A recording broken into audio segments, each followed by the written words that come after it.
grade. Thank you for joining me for our flip mini lesson for today. So today we're going to be talking about making connections using Venn diagrams and comparing and contrasting.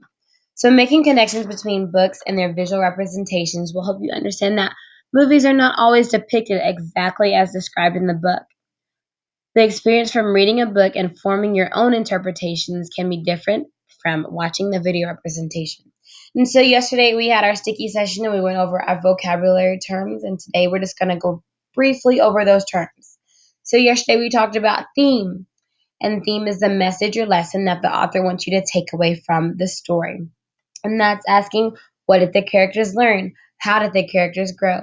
Some examples can be courage, honesty, friendship, and love. We also talked about tone, and that's the author's attitude, either stated or implied, towards or about a subject. Lastly, we talked about mood, and that's the feeling you get as the reader. How does the story make you feel? Are you excited about reading the story? Does it make you happy? Does it make you sad? And so we're moving on into what is our task for today? Well, today we are going to be comparing and contrasting the experience of reading a story to viewing a video version of the text, including comparing and contrasting what we see and hear when reading the text to what we perceive when we watch the movie.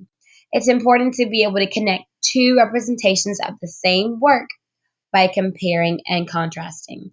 And so, with that being said, we're going to go over comparing and contrasting using two different visuals, and that is an orange and an apple. So when we're contrasting, we're looking at what's different. And so I know that contrasting and that what's different is that an orange is the color orange and an apple is the color red. And when we're making comparisons, we're looking at what is the same, what's alike, what is similar. And we know that both of these are fruits. Now we can get a little more deeper into this just looking at fruits alone. However, today we are going to be looking more in depth on this idea through connecting. So if you Google books made into movies, a vast list pops up. So how reliable are these movies? Are they actually an accurate representation of the book itself? We're going to take these questions into our discussion on connecting, and we are going to use Venn diagrams to track our similarities and differences. How I'll be modeling this strategy is writing in the margin and highlighting what is similar and underlining the differences. As you watch the flip mini lesson, make sure you are writing down when we specifically get to the Venn diagram section from the handout that was sent home to you yesterday. Make sure you're writing down what we have in the Venn diagram section of the flip mini lesson, because you will be using this later on in the week when you come back and eventually moving on on your own. If you do not have that handout, make sure you look on your Google Classroom account, and that will be on there for you to download and print. All right, so once again, our task for today is looking at the Hunger Games text and the Hunger Games movie. And we are going to be looking at how the two are similar and how they're different, and looking at their theme and their tone and their mood. And so we're going to be moving into the instructional part of our lesson for today. And we are going to be listening to the story, the section being read to us, and that will come first. Let me go ahead and get that loaded up for you all, and make sure that you are listening to the story and follow along with the text. One time, when I was in a blind in a tree, waiting motionless for game to wander by, the blood drained from her face, hands clenched in fists at her sides, walking with stiff, small steps up toward the stage, passing me, and I see the back of her blouse has become untucked and hangs out over her skirt. It's this detail, the untucked blouse forming a ducktail, that brings me back to myself. Prim! The strangled cry comes out of my throat, and my muscles begin to move again. Prim! I don't need to shove through the crowd. The other kids make way immediately, allowing me a straight path to the stage. I reach her just as she is about to mount the steps. With one sweep of my arm, I push her behind me. I volunteer! I gasp. I volunteer as tribute! There there's some confusion on the stage. District 12 hasn't had a volunteer in decades, and the protocol has become rusty.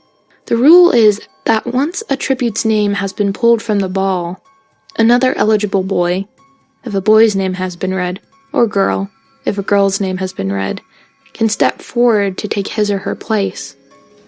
In some districts, in which winning the reaping is such a great honor, people are eager to risk their lives.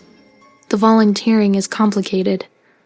But in District 12, where the word tribute is pretty much synonymous with the word corpse, volunteers are all but extinct. "Lovely," says Effie Trinket. "But I believe there's a small matter of introducing the reaping winner and then asking for volunteers. And if one does come forth, then we, She trails off, unsure herself. "What does it matter?" says the mayor. He's looking at me with a pained expression on his face. He doesn't know me really, but there's a faint recognition there. I am the girl who brings the strawberries. The girl his daughter might have spoken of on occasion. And now we're going to watch the movie depiction of the same scene.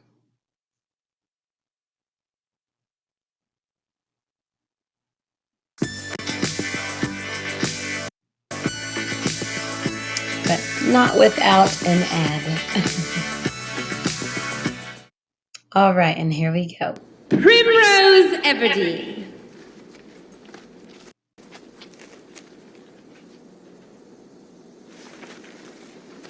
Where are you?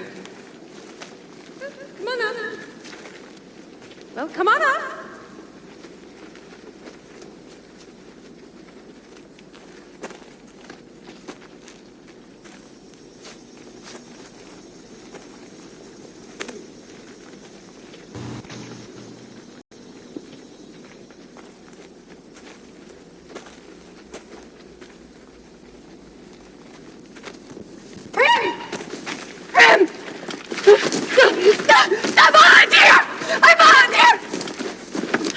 I volunteer as tribute. I believe we have a volunteer. Mr. Mayor? I need to get out of here. You need to get out of here. No. Go find Mom. No. Go find Mom. I know. No. I'm so sorry. No. Go find Mom. All right, so right off the bat, we notice that in the text, Prim's blouse is untucked. However, in the movie, her blouse was tucked in. Specifically, she tucked it in. We also see that Katniss's strangled cry to Prim is both in the text and in the movie. In the line, "I reach her just as she is about to mount the steps. With one sweep of my arm, I push her behind me." This appears in the text alone. However, in the movie, Katniss had not gone on stage at this point. She does volunteer as tribute, as seen in both the text and in the movie. And in this section, I'm wondering why this was withheld from the movie. And additionally, this section right here between Effie and the mayor was also withheld, and I'm wondering if this information is necessary to the text and not necessarily to the movie itself. And so now we're moving into the Venn diagram section of the lesson, and we're looking between the written text and the movie and both. And so what we see primarily in the written text is the untucked blouse of Prim, the background details, and the encounter with the mayor. And what we see specifically in the movie is Prim's blouse was tucked back in, and that is your contrast. Now our comparison, which is in the middle, we see the exclamation from Katniss to Prim, and also that Katniss volunteers as tribute. And that is the Venn diagram for that section. Now for tomorrow, we are going to have this same Venn diagram and start working together to go through the next page of this section. And then we will be moving into completing the work on your own and making sure that we're annotating in the margin.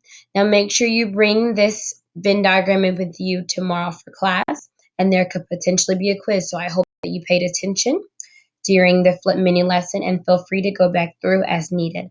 Thank you so much, sixth grade, my super sixth graders, and I will see you tomorrow in class. Thank you.